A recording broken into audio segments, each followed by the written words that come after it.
राधा जी अभी सारे घर का काम निपटा कर बैठी ही थी कि देखती है सामने उनका बेटा रोहन चुपचाप गुमसुम सा बैठा हुआ है। अरे बेटा, तू कब आया और इतना उदास क्यों बैठा है? आज तो तेरी परीक्षा का परिणाम आना था ना। क्या हुआ, कितने अंक आए? राधा जी ने हैरानी जताते हुए अपने बेटे रोहन की उदासी का कारण पूछा। तो रोहन ने निराश होकर कहा, माँ, मैंने फर्स्ट डिवीजन से परीक्षा पास की है। अरे, यह तो बड़ी ही खुशी की बात है ना, माँ ने चहकते हुए कहा। वो बात यह है कि मेरे दोनों दोस्त आगे की पढ़ाई के लिए विदेश जा रहे हैं और माँ मुझे भी। कहते कहते रोहन चुप हो गया।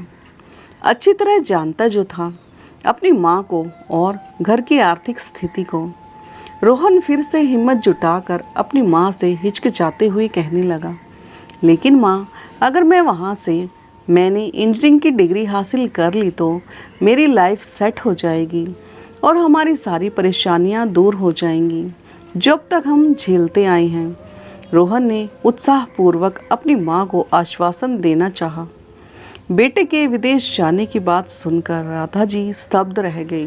वह अपने घर की आर्थिक स्थिति जानती जो थी, वह मजबूर थी। वह जानती थी कि उन्होंने रोहन को कैसे पाल पोस कर यहाँ तक पहुँचाया था। यह सुनकर उनके आश्चर्य का ठिकाना न रहा। यह विदेश में पढ़ाई करने की बात तूने सोच भी कैसे ली भाई? यहाँ इतने अच्छे कॉलेज हैं, पढ़ाई तो तू यहाँ भी रहकर कर सकता है ना। और फिर तुझे तो पता है माँ और बाबूजी हमारी पढ़ाई का खर्च कितनी मुश्किल से उठा रहे हैं। अपनी माँ को परेशानी की हालत में देखती हुई बेटी कोमल कड़कते हुए स्वर में बोली, बेटा, तुम्हारी पढ़ाई लिखाई के खर्चों के कारण यह मकान पहले ही गिरवी पड़ा हुआ है। हमें तो यह भी आस नहीं है कि इस मकान को हम कभी कर्ज से छुटा भी पाएंगे। तेरे पिताजी के दूध की डेयरी के व्यवसाय से तो केवल हमारे रोजाना का खर्च निकलता है और फिर विदेश जाने का खर्च तो उठाने का हम सोच भी नहीं सकते। वहाँ की पढ़ाई पर तो और भी अधिक खर्च आएगा ना। हम जानते हैं तू जीवन में कुछ करना चाहता है, पर बेटा तू ही बता हम क्या करें, हम हालातों से मजबूर हैं। माँ, आप समझ नहीं रही हैं मैं क्या कहना चाहता हूँ। इस समय लिया गया एक सही फैसला मेरी आने वाली जिंदगी को आसमान की ऊंचाइयों तक लेकर जा सकता है। वहाँ से पढ़ाई करने के बाद सफलता मेरे कदम चूमेगी, हमारी ज़िंदगी बदल जाएगी माँ। और फिर मैं अकेले थोड़ी ना जाऊँगा, मेरे दोस्त भी तो हैं। जब उनके माता पिता को उन्हें विदेश भेजने में कोई हर्ज नहीं है तो आप लोगों को क्या परेशानी है? पर बेटा, तेरी बहन की पढ़ाई भी अभी बाकी है, उसका भी खर्च उठाना है। थोड़ा समझने की तो कोशिश कर। माँ, आप भी बस ना हर समय खर्च की रट लगाए रहती हैं। एक बार मेरी बात मानकर तो देखिए। अरे माँ, मैं जुआ खेलने नहीं जा रहा हूँ, बस अपनी पढ़ाई के लिए पैसा खर्च करने को कह रहा हूँ। जब मैं कमाने लगूंगा तो आप लोगों के सारे कर्ज उतार दूंगा। आप मुझ पर विश्वास तो कीजिए। क्या बातें चल रही हैं माँ बेटे में? अरे, आप आ गए, थक गए होंगे ना, मैं आपके लिए पानी लेकर आती हूँ। रामलाल जी के घर में आते ही अचानक सन्नाटा पसर गया। पानी देते हुए राधा जी बोली, आप ही समझाइए अपने लाडले बेटे को, इसके साथ अब और बहस करना मेरे बस की बात नहीं रही। पिताजी, अगर मैं अपनी जिंदगी में कुछ करना चाहता हूँ, मैं हम सबके हालातों को बदलना चाहता हूँ, इस मध्यवर्गीय स्तर से ऊपर उठना चाहता हूँ, तो इसमें हर्जी क्या है? आप ही बताइए। अब मैं अपनी खुशियों को और मारकर जीना नहीं चाहता। मेरी भी कुछ इच्छाएं हैं, कुछ सपने हैं जिन्हें मैं पूरा करना चाहता हूँ। बेटा, तो किसने मना किया है? साफ साफ बताओ, कहना क्या चाहते हो तुम? विदेश में पढ़ाई करने की जिद किए बैठा है आपका लाडला। मैं पूछना चाहती हूँ, आखिर इतना पैसा आएगा कहाँ से? राधा जी ने प्रश्नवाचक निगाहों से पूछा। रामलाल जी को यह बात सुनकर कुछ हैरानी सी हुई, लेकिन फिर बात संभालने की कोशिश करते हुए बोले, राधा, हमारा बेटा बड़ा हो रहा है, हर बात पर डांटना ठीक नहीं है। तुम जाओ, मेरे लिए चाय बनाकर ले आओ और तुम चिंता मत करो, मैं इसे समझाता हूँ। बेटा, तुम्हें पता है ना, हमारी वित्तीय स्थिति कुछ ठीक नहीं है। अपने पुरखों का यह घर गिरवी रख कर तुम दोनों बच्चों को अच्छे स्कूल में पढ़ाया लिखाया है। हमने सोचा था फिर कमा लेंगे और घर छुड़ा लेंगे, लेकिन वह दिन आज तक नहीं नसीब हुआ। सुबह से लेकर रात तक मैं दूध की डेयरी संभालता हूँ, दिन रात मेहनत करता हूँ।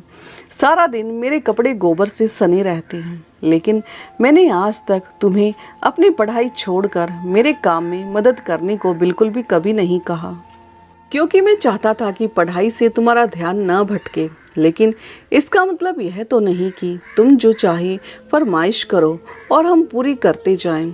बेटा, हमारा भी एक दायरा है जिसे हम पार नहीं कर सकते। और फिर 4-5 साल बाद तुम्हारी बहन की भी तो शादी करनी है ना, उसका भी तो सोचना है। तो मैंने कब मना किया पिताजी? बस मेरी एक इच्छा पूरी कर दीजिए। अपनी नौकरी लगते ही मैं आपको पैसा भेजना शुरू कर दूंगा। आप मुझ पर एक बार विश्वास तो कीजिए, और उससे आपका सारा कर्ज भी उतर जाएगा और आप कोमल की शादी धूमधाम से कीजिएगा। बेटे की बात सुनकर रामलाल जी बोले, श्रीमती जी, मुझे आज अपने बेटे की बात जायज लग रही है। तुम मानो या ना मानो, अगर वह अपनी और हमारी जिंदगी संवारना चाहता है तो इसमें हमें कोई एतराज नहीं होना चाहिए। मेज पर चाय रखती हुई राधा जी से रामलाल जी ने कहा, लेकिन उसे विदेश भेजने का और वहाँ पढ़ाई करवाने का जो खर्चा आएगा वह हम कहाँ से भरेंगे? राधा जी ने चिंता जताते हुए कहा, यह सोचा है आपने? उसका भी इंतजाम हो जाएगा। पति की बात सुनते ही राधा जी सोच में डूब गई। अपने पति की फिक्र और बेटे की जिद उन्हें अंदर ही अंदर खाई जा रही थी। सारा पैसा बेटे पर ही लगा देंगे तो बेटे का क्या होगा? एक तो पहले ही कर्ज में डूबे हुए हैं और ऊपर से एक और मुसीबत। राधा जी के बार बार मना करने पर भी आखिरकार रामलाल जी ने रोहन को स्वीकृति दे ही दी। यह बात सुनकर उत्साहित होकर रोहन अपने पिता के गले से लग गया और दौड़ते हुए अपने दोस्तों से मिलने निकल पड़ा। उसने विदेश में पढ़ाई करने के लिए कॉलेज का फॉर्म भी भर डाला, यह सोचते हुए कि यदि पिताजी ने कहा है तो पैसों का इंतजाम भी कर ही देंगे। रात का खाना खाकर जब राधा जी बिस्तर पर गई तो देखा रामलाल जी करवटें ले रहे थे। उनके चेहरे पर चिंता के भाव साफ देखे जा सकते थे। बेटे ने तो कह दिया, पर पिता का क्या? मगर नींद उनकी आंखों से कोसों दूर थी। आप अभी तक सोए नहीं जी? राधा जी ने गंभीर स्वर में कहा। जानती हूँ आप दिखाएंगे नहीं, लेकिन चिंता तो आपको हो रही है कि किस तरह पैसों का इंतजाम किया जाए। चिंता वाली कोई बात नहीं है। मैंने सोच लिया है कि मैं अपनी दूध की डेयरी को गिरवी रख दूंगा। उससे इतना पैसा तो आ ही जाएगा कि रोहन को विदेश भेज सकें और कॉलेज में दाखिला करवा सकें। यह सब सुनकर राधा जी की आंखें भर आई। लेकिन जी, हमारा घर उसी दूध की डेयरी से ही तो चलता है। अरे, तुम यूं ही फिक्र कर रही हो राधा। मैंने सब हिसाब किताब लगा लिया है। राधा, जब रोहन की पढ़ाई पूरी हो जाएगी तो पता भी है वह कितना पैसा कमाएगा, तुम सोच भी नहीं सकती। इतना पैसा घर में आएगा कि आज तक का हमारा जितना भी कर्ज है वह आराम से उतर जाएगा। हमारा घर भी छुड़ा लेंगे और दूध की डेयरी भी।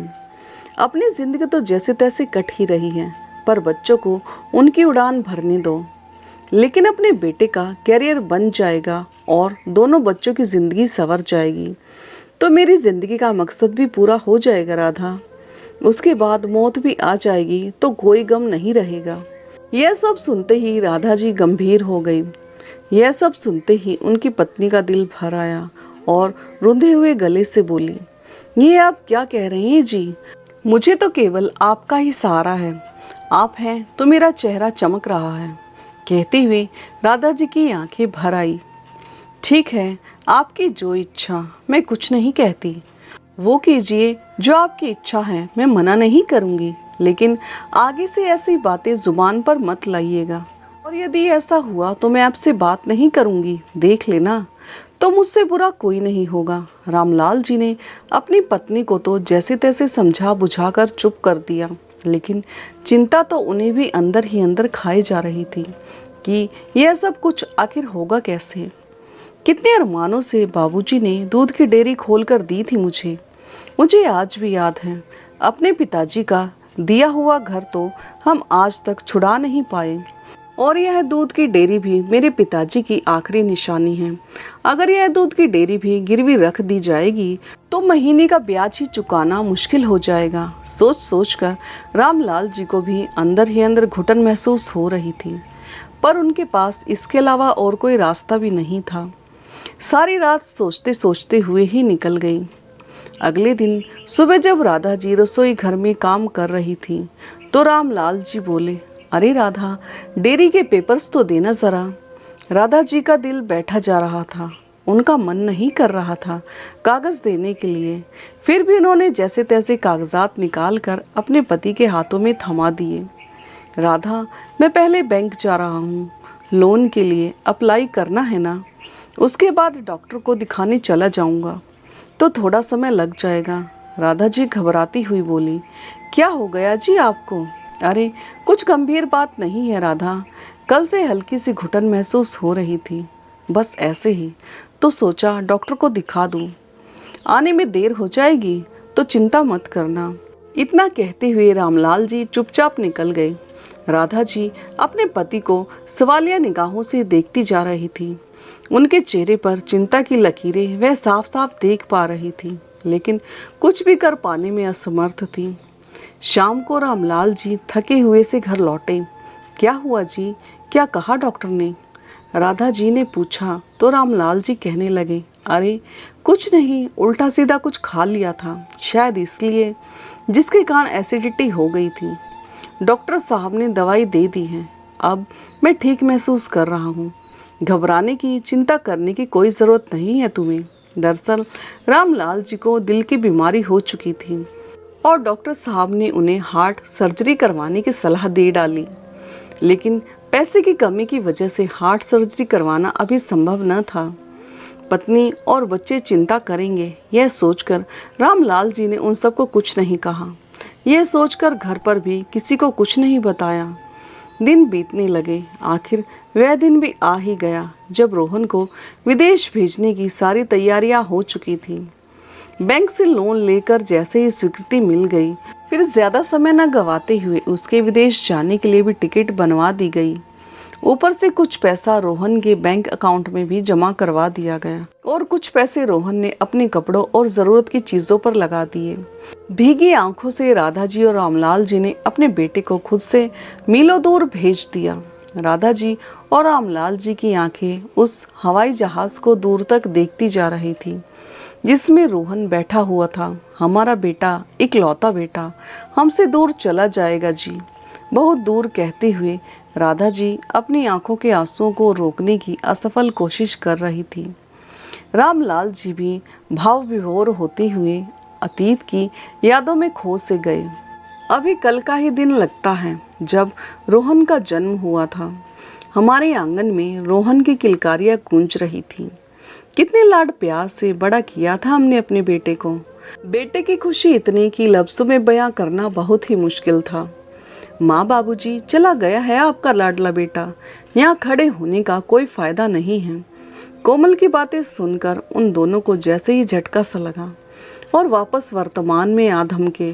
बस 3 साल की ही तो बात है, वह तो यूं ही निकल जाएंगे, कोमल ने अपने माता पिताजी को दिलासा देते हुए कहा। कोमल ने अपने माँ पिताजी की आंसुओं से भरी आंखों को देखते हुए उन्हें दिलासा देने की कोशिश की। कुछ दिनों बाद फोन की घंटी बजी। अरे भाग्यवान, रोहन का फोन आया है। बात करो अपने लाडले बेटे से। तुम ठीक हो ना? खाना तो ठीक से खाते हो ना? अपनी तबीयत का ख्याल रखना, वहाँ हम लोग नहीं हैं तेरा ध्यान रखने के लिए। कहते कहते राधा जी अचानक रोने लगी।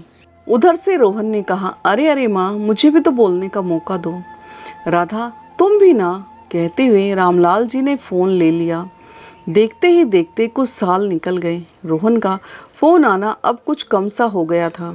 आजकल तो वह फोन ही नहीं करता है, कुछ बताता भी नहीं वहाँ सब कैसे चल रहा है।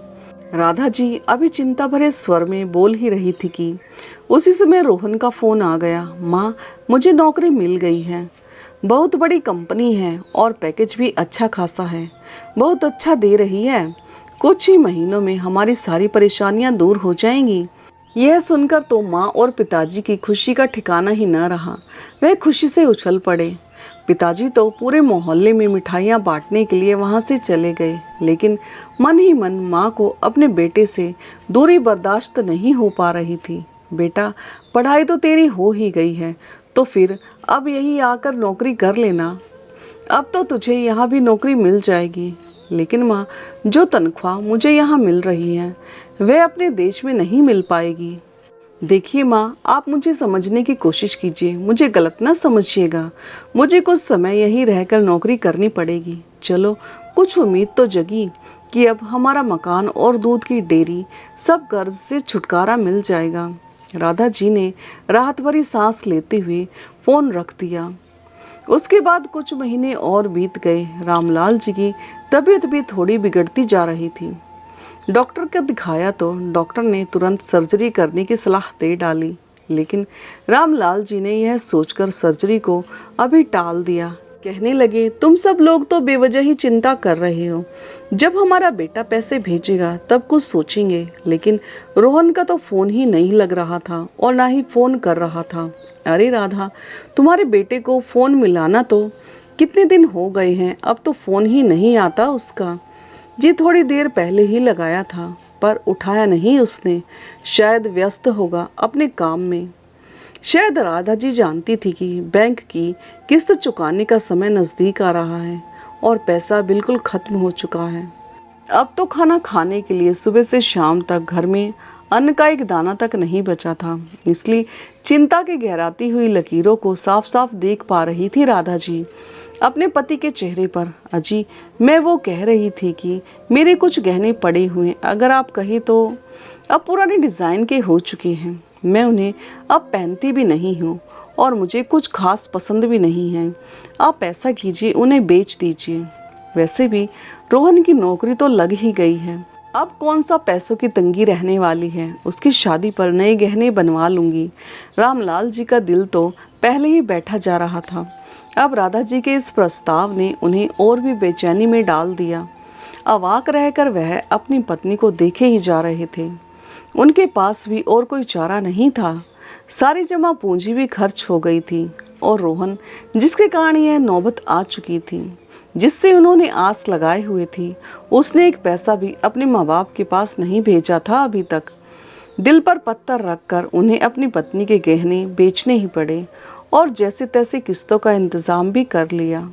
उनकी बेटी कोमल अपने माँ पिताजी को इस हालत में नहीं देख पा रही थी, पर वह मजबूर थी। इसलिए उसने हालातों से मजबूर होकर पढ़ाई करते हुए उसने अपने लिए नौकरी ढूंढनी शुरू कर दी, ताकि अपने माँ बाबूजी की बुढ़ापे की लाठी बन सके, उनका सहारा बन सके। प्रतिभाशाली कोमल को जल्दी ही एक कंपनी में नौकरी भी मिल गई, जिससे परिवार की हालत को थोड़ा संभाला जा सकता था। फिर एक दिन फ़ोन की घंटी अचानक बज उठी। देखा तो रोहन का फ़ोन था। उसने सबको वीडियो कॉल पर आने को कहा। राधा जी ने अपनी बेटी और रामलाल जी को तुरंत बुलाया। सुनते हो, रोहन का फ़ोन आया है, वीडियो कॉल पर सबको बुला रहा है। जल्दी से कोमल ने जैसे ही वीडियो कॉल लगाई, देखा तो सामने रोहन एक लड़की के साथ बैठा हुआ था। वह लड़की अनजान थी। बेटा, यह तुम्हारे साथ कौन बैठी है? ये आपकी बहू है माँ, मैंने यहाँ शादी कर ली है। माँ पिताजी के तो पैरों तले से ज़मीन ही खिसक गई। राधा जी चक्कर खाकर गिरने ही वाली थी कि जैसे तैसे खुद को संभालते हुए बोली, शादी ऐसे कैसे कर ली तुमने? शादी कर ही ली और हमें बताना तक ज़रूरी नहीं समझा? कितने सपने, कितने अरमान थे तुम्हारे लिए, तुम्हारी शादी को लेकर। हमने सोचा था कि अच्छे से घर की लड़की लेकर धूमधाम से शादी करेंगे तुम्हारी। तुमने तो एक ही झटके में हमारी उम्मीदों पर पानी ही फेर दिया। हमारे सारे अरमानों को मिट्टी में मिला दिया तुमने। आखिर तुम हमारे इकलौते बेटे थे, हमारे भी तुम्हारे लिए कुछ सपने थे। पर माँ, आप ये क्या बात कर रही हैं? मैं अब आपके पास वापस नहीं आ पाऊँगा, इसलिए मैंने यही घर खरीद कर शादी कर ली है माँ। अपने बेटे की सारी बातें सुनकर रामलाल जी के दिल को जैसे जोर से झटका सा लगा। अपनी दवाई खाने के लिए वह कमरे में चले गए। बेटे का जवाब सुनते ही राधा जी के आंसू बह निकले। कोमल ने उन्हें जैसे तैसे संभाला और कमरे में लेकर आई।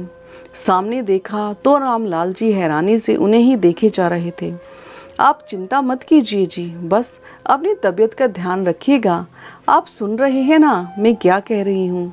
पर रामलाल जी तो बस एकटक उन्हें ही निहारे जा रहे थे। राधा जी बार बार आग्रह करती जा रही थी।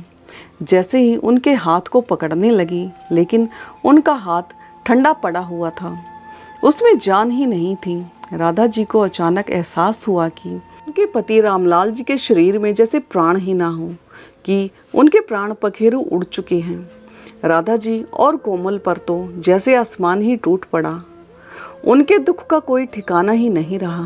बेटा तो पहले ही घर छोड़कर जा चुका था, अब आप भी, कहते हुए राधा जी बेबस होकर फूट फूट कर रोने लगी। उधर पिता के निधन की खबर सुनकर रोहन अगले दिन ही फ्लाइट से अपने घर वापस भारत लौट आया और आकर देखा कि पिताजी को मुखाग्नि उसकी बहन कोमल के द्वारा दी जा चुकी थी। यह सुनकर देखकर रोहन अपने घुटनों पर बैठ गया। अब उसे अपनी भूल का एहसास हो रहा था, पर किया भी क्या जा सकता था। समय हाथ से निकल चुका था। अब उसके पिताजी इस दुनिया में नहीं थे। भाई पिताजी तो तेरा इंतजार करते करते चले गए, और जरा देख माँ की तरफ, कैसे बेजान पड़ी हुई है बेचारी। पर तू तो ऐसा पत्थर दिल निकला कि, कहते हुए कोमल की रुलाई फूट पड़ी। माँ, माँ कहाँ है? रोहन ने पूछा तो देखा एक कोने में निढाल सी पड़ी थी बेचारी। देखते ही माँ से गले मिलने को दौड़ पड़ा रोहन, लेकिन यह क्या, माँ भी पिताजी के गम में बेजान हो चुकी थी। वह भी इस दुनिया को छोड़कर जा चुकी थी। रोहन यह देखकर हैरान रह गया और वह फूट फूट कर रोने लगा। आज रोहन को अपने किए पर पछतावा हो रहा था, लेकिन बहुत देर हो चुकी थी। दोस्तों, माँ बाप अपने बच्चों के लिए क्या कुछ नहीं करते। उनकी हार जीत के लिए अपना सब कुछ दांव पर लगा देते हैं और सब कुछ लुटा भी देते हैं। अपनी सारी खुशियाँ उन पर कुर्बान कर देते हैं। लेकिन वही बच्चे बड़े होकर जब अपने पैरों पर खड़े हो जाते हैं तो अपनी जिम्मेदारियों से भागने लगते हैं। ऐसा भी क्या, वह बच्चे क्यों भूल जाते हैं यह बात कि माता पिता के चरणों में ही स्वर्ग है। सही कहा गया है, हमारे माता पिता का हमारे जीवन में होना ही सबसे बड़ा आशीर्वाद होता है। इसलिए माता पिता के दर्द को नज़रअंदाज ना करें, क्योंकि जब वे अलग हो जाते हैं तो मुलायम गद्दों पर भी नींद नहीं आती। तो दोस्तों, आपको ये कहानी कैसी लगी और कहानी का कौन सा हिस्सा आपके दिल को छू गया, कमेंट बॉक्स में ज़रूर बताएं। और हाँ, यदि चैनल पर नए हो तो चैनल को लाइक, सब्सक्राइब और शेयर करना ना भूलें। तो फिर मिलते हैं एक नई कहानी के साथ। तब तक के लिए धन्यवाद।